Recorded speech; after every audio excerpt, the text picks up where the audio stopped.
ceux qui sont au bord de Alors, troisième et dernière partie de l'Africa Newsroom. Mohamedou Dia, journaliste, et Jean-François Kandji-Combé, notre éditorialiste, nous accompagne depuis le début de cette émission. Merci. Alors, on va passer donc au chapitre économique. De nombreux pays producteurs de pétrole, à l'instar du Gabon, continuent de subir les contre-coups de la chute des cours du pétrole. Le Gabon, 5e pays africain producteur, a vu ses recettes pétrolières chuter de 50% depuis 2012, mais les autorités prévoient un redressement des recettes d'ici la fin de l'année. Idlet Mirabel Bissou. Hausse prévisionnelle des recettes pétrolières en 2017 à 520 milliards de francs CFA au Gabon. Pourtant, dans la loi des finances adoptée en décembre 2016 et promulguée le 6 janvier 2017, les recettes de cette matière première étaient à 478,3 milliards de francs CFA. Au Parlement, le 14 juin 2017, le collectif budgétaire a annoncé une augmentation prévisionnelle en partie expliquée par la hausse du prix du baril de pétrole sur le marché international. Les économies africaines, notamment celles du sud du Sahara, en règle générale, c'est qu'elles tirent l'essentiel de leurs revenus de la vente de matières premières. Celles-ci se caractérisent par leur très grande volatilité. À partir de ce moment-là, il est normal que ce pays procède à des lois au vote de lois de finances rectificatives. Que l'on procède à des lois de finances rectificatives pose le problème de la qualité des prévisions. A-t-on des modèles qui nous permettent de prendre en compte cette très grande volatilité? Si les prévisions annoncées se concrétisent, le Gabon enregistrera une progression de 42 milliards de francs CFA, soit une hausse de 9% des recettes pétrolières en 2017. Pourtant, le secteur pétrolier gabonais connaît des troubles ces derniers mois, avec notamment des grèves et des mouvements d'humeur. Le secteur pétrolier au Gabon est un tout petit peu hésitant. C'est-à-dire qu'en dépit des hausses prévisionnelles des recettes budgétaires et même en dépit de hausse du cours du baril sur les marchés internationaux, sur le plan local, on observe plusieurs difficultés, notamment les licenciements, les restrictions d'effectifs.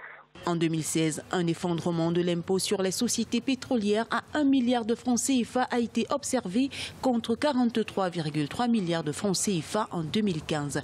Les recettes pétrolières se composent dans la loi des finances rectificatives d'impôt sur les sociétés, de la redevance pétrolière et des autres recettes estimées à 280,2 milliards de francs CFA qui affichent en 2017 une hausse de 56,1 milliards de francs CFA.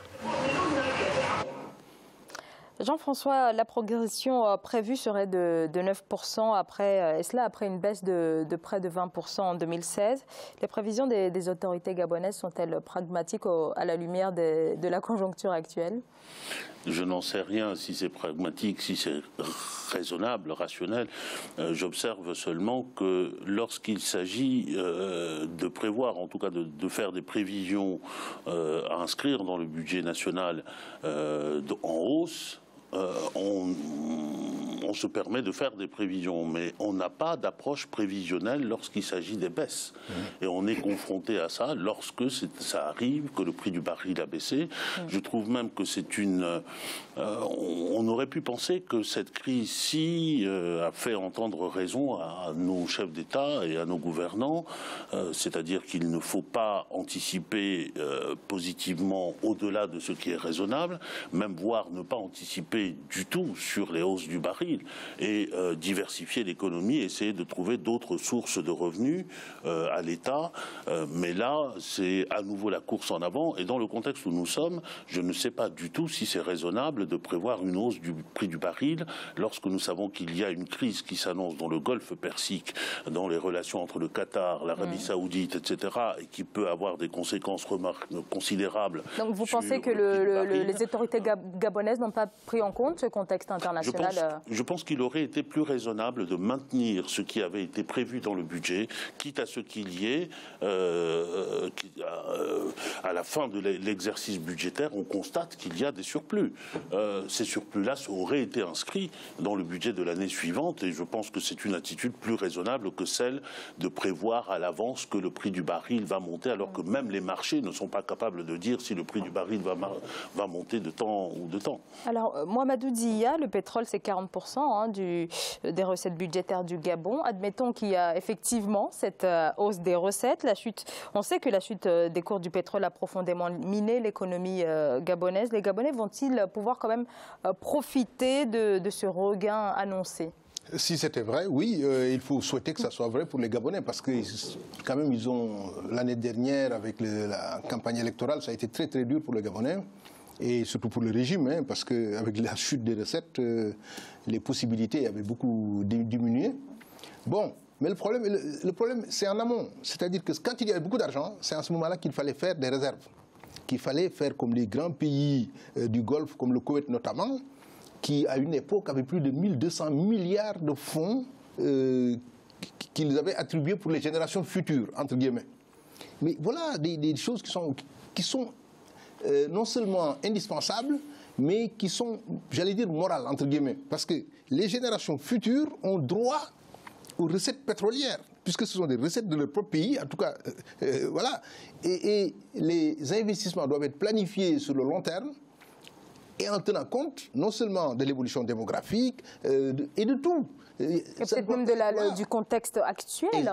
Actuel et futur. Il faut de la prospective, ce qui existe en Afrique. Il n'y a pas de... Comment cela se passe au Gabon en termes de redistribution, justement? Bon, ce qu'on a constaté, en tout cas du temps du père du président, bon, c'était un peu n'importe quoi, il faut dire la vérité, et que les Français ont joué un grand rôle. Il suffit de lire toutes les histoires sur Elf Gabon, etc., etc. Donc voilà.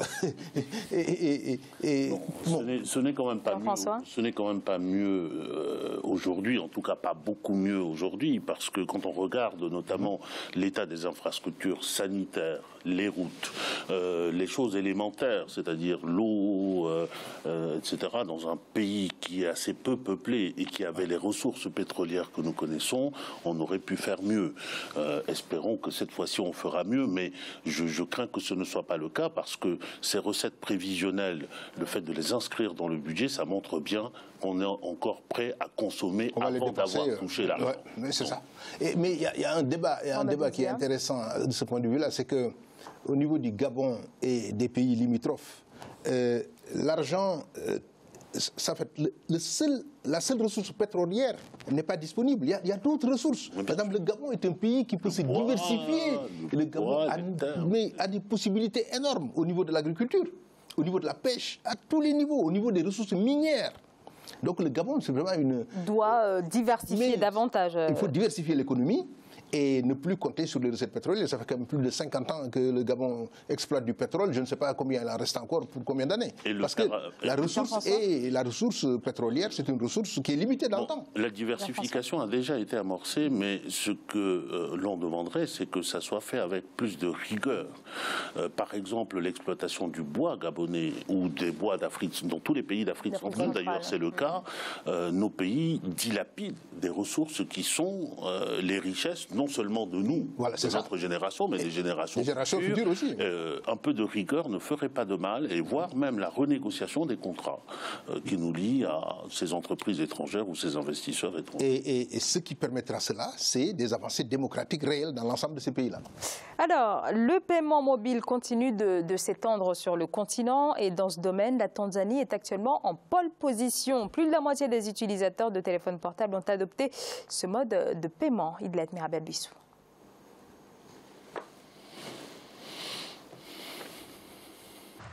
Aujourd'hui, l'Afrique est un continent en plein essor numérique. Il se développe, mais surtout et avant tout se digitalise et innove depuis quelques années en matière de nouvelles technologies et de start-up. En Tanzanie, plus de 50% des utilisateurs de mobile ont adopté le mobile payment. Et des inventions dans le domaine du paiement mobile voient le jour à travers des promoteurs qui estiment que tout le monde devrait migrer vers des plateformes de paiement numérique. De cette façon, au moins, je suis assuré que j'ai effectivement contribué aux impôts. Mais en termes de paiement rapide, c'est beaucoup plus simple. Je n'ai pas à m'asseoir et à attendre le reliquat. En Tanzanie, à 35% des comptes numériques détenus par les particuliers sont ouverts à travers des téléphones portables. Le mobile money est le système de transaction numérique le plus utilisé par les consommateurs. Aujourd'hui, la promotion des cartes bancaires permettra sans doute d'accroître le taux de bancarisation dans le pays et celui des transactions électroniques. Pour ce faire, sensibiliser les commerçants sur les avantages du système du paiement électronique fait partie des objectifs visés. Nous ne pouvons pas être au premier plan avec les banques comme base du mode de transaction financière. Nous devons d'abord mettre l'accent sur la promotion du paiement mobile parce que la plupart des personnes sont introduites dans l'inclusion financière grâce aux services d'argent mobile. Cela fait 10 ans que l'Afrique a amorcé sa révolution numérique. Sur la dernière décennie, le continent a acquis une croissance moyenne allant jusqu'à 5% avec l'émergence d'une classe moyenne se comptant en centaines de millions de personnes. Dans ce cadre, l'Afrique représente à l'heure actuelle un immense potentiel de croissance digitale. Dans la majorité des pays du continent, ce domaine technologique est défini par les gouvernants comme une priorité et une opportunité à saisir. Alors, le projet pilote de mobile money a été initié en 2005 au Kenya. Mohamedou Dia, est-ce que la Tanzanie est en train de dépasser le Kenya dans ce domaine? Je ne sais pas, mais ce que je sais, c'est que la Tanzanie est un pays qui a beaucoup de potentiel et qui, dans les années à venir, va faire des bons prodigieux. Et parce que c'est un pays qui a eu la chance, quand même, il faut le dire. Son premier président était plus ou moins socialiste, mais un socialisme un peu byzantin, je vais mettre des guillemets. Mais ça a quand même discipliné les populations. Et ça, c'est très important. Et ça a peut-être moins que dans d'autres pays favorisé une certaine corruption, etc. Et ça à long terme, ça joue. Il y a peut-être beaucoup plus de mobilisation des populations, de patriotisme, j'allais dire. Et ça peut jouer. Et aussi, il y a le fait que c'est un pays qui a un boom démographique réel. Et ça, à long terme, ça joue, évidemment. Maintenant, en ce qui concerne le paiement par mobile en Afrique de l'Ouest, mais c'est un boom qui est extraordinaire. Si vous venez en Afrique de l'Ouest, au Sénégal ou dans d'autres pays comme ça, il y a des gens qui sont devenus milliardaires du jour au lendemain avec des choses comme ça. Par exemple, au Sénégal, je ne fais pas de la publicité, mais il y a un moyen comme Wari ou même Orange Money, etc. Mais tout le monde l'utilise. C'est d'une simplicité et d'une... Voilà. Et donc, ça va se développer de plus en plus. Et ça gagne même les pays occidentaux où nous avons de grandes diasporas qui donc utilisent ces moyens de paiement-là. Jean-François, en à peine 5 ans, les services financiers ont donc explosé, mais plutôt positivement en Tanzanie. Comment expliquer cette mutation et quelles sont les réformes qui ont été mises en place par le gouvernement pour vraiment favoriser toute cette dynamique? Les mutations sont d'abord des mutations qui tiennent à l'évolution de notre population. Nous avons une jeunesse africaine qui est à l'image de la jeunesse mondiale et qui vit tous les jours la mondialisation, et la mondialisation positivement de cette manière-là. Donc aujourd'hui, moi, cette question-là ne se pose pas vraiment. S'agissant des réformes, me semble-t-il, c'est d'abord des entreprises privées, c'est d'abord des opérateurs privés qui offrent ces services-là. Et d'ailleurs, sur ce point, est-ce que Vodacom Tanzanie est toujours le leader sur ce marché en Tanzanie? Alors ça, je ne peux pas vous le dire parce que c'est une information que je n'ai pas, mais ça pose un ou deux des problèmes que je vois à mes yeux, malgré le fait que ce progrès est un progrès faramineux et qu'il faut l'encourager, qu'il se poursuive. Mais cette dématérialisation de toutes les transactions que nous faisons nous fragilise aussi. Les États africains investissent trop peu dans les systèmes de sécurisation des données, dans les systèmes qui permettraient à des États africains d'avoir la main sur comment dire, le transport des informations, la sécurisation des informations. Il faut se souvenir qu'aujourd'hui, on n'est pas en période de guerre, mais dans les guerres que nous avons notamment, il y a la guerre électronique. On est capable de brouiller l'ensemble des dispositifs d'un pays. Aujourd'hui, si un État décide de brouiller l'ensemble des dispositifs des pays africains, nos économies sont mortes du jour au lendemain. Donc il faut faire attention à ça et au moins peut-être le prévoir dans l'avenir. Une dernière question, Monsieur Dia. Est-ce que les banques se sentent concurrencées? Oui, d'une certaine façon, mais ça peut les aider aussi parce que quand même le taux de bancarisation dans nos régions, je dis en Afrique de l'Ouest ou Afrique de l'Est, est très très faible. Et il faut y trouver une solution parce qu'on ne peut pas continuer comme ça. Bon, d'abord pour des raisons pratiques, il y a beaucoup de gens qui ne croient pas aux banques. Il y a un problème de confiance. Une perte de confiance. Voilà, de confiance. Et ensuite et surtout, il y a des taux qui sont très très chers, qui sont imposés aux utilisateurs. Alors que là, on sait que les taux, c'est 2% environ pour chaque opération. Et donc, si vous prenez certains modes de paiement dans ces pays-là, mais c'est d'une facilité mais déconcertante. Tout le monde peut le faire. Et puis c'est un outil qui pourrait même être utilisé pour des modes tout à fait traditionnels de commerce financier, comme nous on appelle ça les kelemba chez nous, c'est-à-dire vous voyez les dames qui se retrouvent tous les week-ends pour pouvoir se prêter de l'argent les unes avec les autres. Oui, peut-être que demain, on apprendra en Afrique de l'Ouest, c'est la tontine. Voilà. La tontine, on apprendra qu'il y a des tontines électroniques maintenant. Donc des tontines électroniques. Des tontines électroniques. Alors, messieurs, c'est la fin de l'Africa Newsroom. Rendez-vous demain et dans notre dossier du jour, nous nous intéresserons au TGV marocain. Les premiers voyageurs sont attendus en juin 2018. Nous analyserons les enjeux de cette première ligne de train, la première du continent africain. Je vous remercie, Mohamedou Dia, d'avoir participé à cette émission. Merci pour votre éclairage. Merci de m'avoir invité. Jean-François Kandji-Kombe, merci à vous également pour votre expertise tout au long de cette émission. Merci Zahra et je me réjouis beaucoup de cette première. Merci beaucoup. Et bien sûr, merci à vous également de nous avoir suivis. À très bientôt dans l'Africa Newsroom.